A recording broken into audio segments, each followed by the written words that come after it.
ब्रह्मपुर विधानसभा आसन लगी बहुजन समाज पार्टी प्रार्थी नाम को घोषणा करिछि।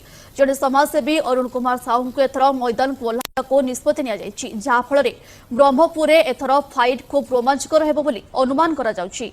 अरुण साहू पूर्व भारतीय जनता पार्टी रही टिकट रेस रे थिले, हेले बीजेपी तांका प्रति अवहेला करबा जोगु से बीएसपी रे जोग दैथिबा कहिसंती। स्वयं सहायक गोष्ठीर महिला को स्वावलंबी करबा क्षेत्र में अरुण को खूब अवदान थिबा बेले आगामी दिन में महिला कार्ड खेलिबार लक्ष्य रखिसंती अरुण।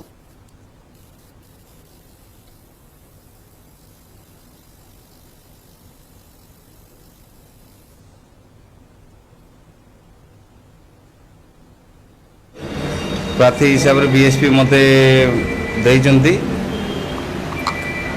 आ मो सांगरे मोर सांगसाथी लोक संस्था सब अच्छी जो मैंने कहले बहुत भल होती आपन बीएसपी रे मिलू या स्वाधीन मिलू मत आपन आमे जितेबू। ब्रह्मपुर विजन ब्रह्मपुर तो बहुत काम अच्छी बाकी जोटा कि है से काम सब आम कर।